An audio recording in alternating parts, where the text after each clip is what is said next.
Hello, good morning, good afternoon, wherever you are. Back with me again, Dheva, and today we'll continuing reading Everything is Left Up by Mark Manson. And we're continuing to on the topic of how to make your own religion. And today we're gonna go to the step 3 and 4, since step 3 is pretty brief, if I have to say so myself. Anyway, without any further ado, let's just get to the reading. Step 3. Preemptively invalidate all criticism or outside questioning. Now that our fledgling religion has its core tenets of faith, you need to find a way to protect that faith from the inevitable criticism that will be flung its way. The trick is to adopt a belief that creates a self-reinforcing us versus them dichotomy. That is, create a perception of us versus them in such a way that anyone who criticizes or questions us immediately become dumb. This sounds difficult, but it's actually quite easy. Here are some examples. If you don't support the war, you do support the terrorists. God created science to test our faith in God. Therefore, anything that contradicts the Bible is merely a test of our faith in God. Anyone who criticizes feminism is a sexist. Anyone who criticizes capitalism is a communist. Anyone who criticizes a president is a traitor. Anyone who thinks Kobe Bryant was better Michael Jordan doesn't understand basketball. Therefore, any opinion they hold among basketball is invalid. The point of this false of us versus them dichotomies is to cut off at the knees at any reasoning or discussion before your followers start questioning their beliefs. These us versus them dichotomies have the added benefit of always presenting the group with a common enemy. Common enemies are hugely important. I know we all like to think we'd prefer to live in a world of perfect peace and harmony, but honestly, such a world wouldn't last for more than a few minutes. Common enemies create unity within our religion, some sort scapegoat. Whether justified or not, it's necessary to blame for our pain and maintain our hope. Us versus them dichotomies give us the enemy we all desperately crave. After all, you need to be able to paint a really simple picture for your followers. There are those who get it and who do not get it. Those who get it are going to save the world. Those who don't get it are going to destroy it. End of discussion. Whatever. It is the point of whatever beliefs you're trying to tell us. Jesus, Muhammad, libertarianism, gluten-free diets, intermittent fasting, sleeping in hyperbaric chamber and living off popsicle. Also, it's not enough to tell your follower that non-believers are bad. You must demonize them. They are the downfall of everything that is good and holy. They ruin everything. They are a freaking evil. You must then convince your follower that this is the utmost importance and everyone who does not get it must be stopped, no matter what. People are either near the top of the value of hierarchy or at the bottom. There are no in-betweens in our religion. The more fear, the better. Lie a little bit if you have to. Remember, people instinctually want to feel as though they're fighting a crusade to believe that they are a holy warrior of justice and truth and salvation. So say whatever you need to say. Get them to feel that self-righteousness to keep the religion going. This is where conspiracy theories come in handy. It's not that vaccine cause autism. It's the medical and paramedical industry are getting rich by destroying everyone's family. It's not just that pro-choicers have different view on the biological status of a fetus. It's that they're soldiers sent by Satan to destroy good Christian family. It's not that climate change is a hoax. It's that a hoax created by the Chinese government to slow the US economy and take over the world. That's for the step 3. Moving on to step 4. Step 4 ritual sacrifice for dummies. So easy, anyone can do it. Growing up in Texas, Jesus and football were the only god that mattered. And while I learned to enjoy football despite being terrible at it, the whole Jesus thing never made a lot of sense to me. Jesus was alive, but then he died. But then he was alive again, and then he died again. And he was a man. But he was also a god. Now he's kind of man-god spirit thing that loves everyone eternally, except gay people, depending on whom you ask. It all struck me as kind of arbitrary, and I felt, how do I say this? Like people were just making things up. Don't get me wrong, I could get behind most moral teaching of Christ, be nice and love your neighbor and all that stuff. Youth group were actually tons of fun. Jesus camp is maybe the most underrated summer activity of all time. And the church usually has free cookie hiding somewhere in some room every Sunday morning, which is, when you're a kid, it's very exciting. But if I'm being totally honest, I didn't like being a Christian.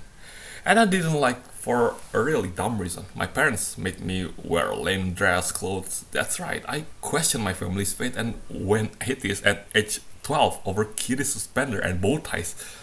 I remember asking my dad if God already knows everything and loves me no matter what, but why does he care that what I wear on Sunday?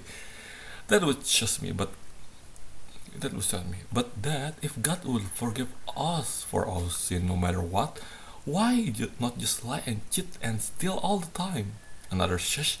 But Dad, the church thing never really panned out for me. I was sneaking 9-inch nail t-shirt into Sunday school before my balls heart completely dropped. And a couple of years later, I struggled my way through my first Nietzsche book.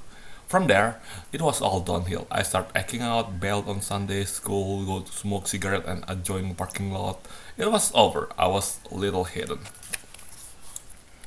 The open question and skepticism eventually got so bad that my Sunday school teacher took me aside one morning and made me a deal. He'd give me a perfect mark in our confirmation class and tell my parents I was a model student as long as I stopped questioning the logical inconsistency of the Bible in front of all other kids.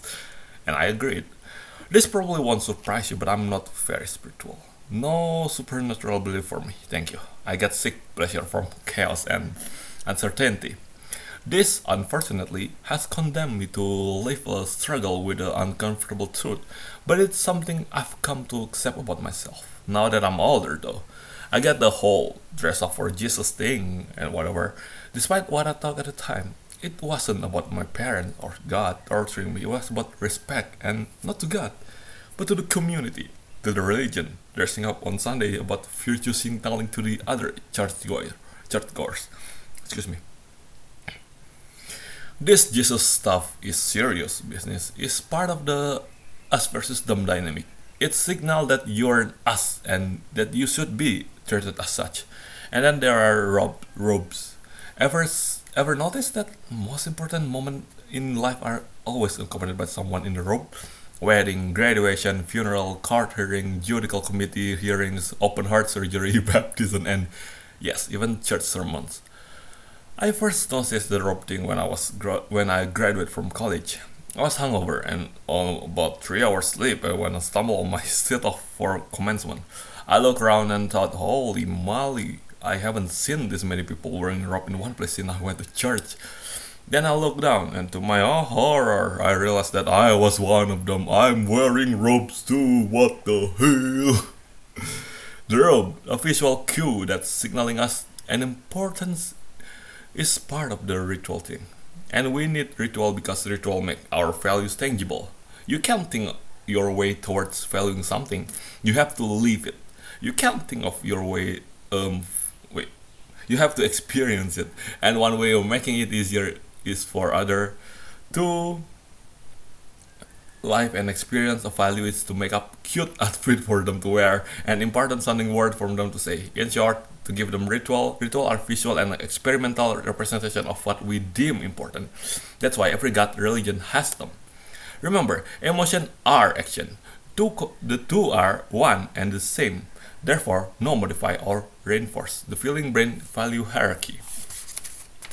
You need some easily repeatable yet totally unique and identifiable action for people to perform. That's where the ritual comes in. Rituals are designed to be repeated over a long period of time, which only lends them an even greater sense of importance after all. It's not often you do the exact same thing that people 500 years ago did. That's some heavy bullcrap. Rituals are also symbolic. As the value, they must also embody some story or narrative. Churches have guys in robe dipping breads in wine or grape juice and feeding it to a bunch of people to represent the body of Christ. The symbolism represents Christ's sacrifice. He didn't deserve it. for our salvation, neither do we, but that's why it's powerful. Countries create ritual around their founding and around wars that won or lost. We march in parades and wave flags, shoot off fireworks, and their shared sense that it all signifies something valuable and worthwhile. Married couple create their own little ritual and habit, their inside joke, all to reaffirm their relationship value, their own private interpersonal religion. Ritual connect us with the past, they connect us to our value, and they affirm who we are. Rituals are usually about some sacrifice. Back in the old days, priests and chiefs would actually kill people on an altar, sometimes ripping out their still beating heart, and people would be screaming and banging drums, doing all crazy things. These sacrifices were made to appease an angry god, or ensure a good harvest, or bring any number of other desired outcomes. But the real reason for ritual sacrifice was deeper than that. Humans are actually horribly guilt-ridden creatures. Let's say you find a wallet with $100, but no ID or any other info about whom it belongs to. No one is around, and you have no clue how to find the owner, so you need to keep it. Newton's first law said that every action emotes an equal and opposite emotional reaction. In this case, something good happened to you without you deserving it. Cue guilt. Now think of it this way. You exist. You didn't go anything. You didn't do anything to deserve existing. But you don't even know why you started existing. You just did. Boom, you have life. And you have no idea where it came from or why. If you believe God gave it to you, then holy crap. You owe him big time, but even if you don't believe in God, damn, you're blessed with life. What did you ever do to deserve that? How can you live in such way as to make your life worthwhile? This is the constant yet unanswerable question of the human condition, and why inherent guilt of consciousness is the cornerstone of almost every spiritual religion. The sacrifice that pop up in ancient spiritual religion were enacted to give them adherence, a feeling of repaying that debt, of living that worthwhile life. Though back in the day, that actually sacrificed human being alive for life. Eventually, people smarten up and realize that you could symbolically sacrifice a life, Jesus or whoever, for the salvation of all mankind. That way, we didn't deserve to have a cleaning blood of the altar every day. And the flies, don't even get me started on the flies. Most religion practices are developed to alleviation guilt. You could even say that it's really all prayer is miniature episode of guilt alleviation. You don't pray to God, say, "Hell yeah, I'm awesome." No, thanks God for letting me exist. Wait, I got it wrong. You don't pray to God to say, "Hell yeah, I'm awesome." No, praise like gratitude journal before the gratitude journal. Thanks God for letting me exist, even though it sucks to be me sometimes. I'm sorry. I thought I did all those bad things. Boom. Sense of guilt absolved. At least for a while. I don't know. God, that's so hard to pronounce. Ideological. Yep. Religion handle the guilt of question far more efficiently than spiritual one. Nation direct people feeling an existential guilt toward service. Our country gave you these opportunities, so put a damn uniform and fight to protect them. Right-wing ideologies usually perceive necessary sacrifice in terms of protecting one's country and family. Left-wing ideologies usually see necessary of sacrificing as giving up for the greater good of all society. Finally, in interpersonal religion, sacrificing oneself generates a sense of romance and loyalty. Think about marriage. I mean, you stand in an altar, promise to give your life to this other person. We all struggle with the sense that we deserve to be loved. Even if your parents were awesome, you sometimes wonder, why me? What did I do to deserve this? Interpersonal religion have all sorts of ritual and sacrifice designed to make people feel they deserve to be loved. Rings, gifts, anniversaries, wiping off the floor when you miss the toilet. It's a little thing that add up to one big thing. You're welcome, honey. That's will be wrap up to this episode of Everything is Effed Up by Mark Mason.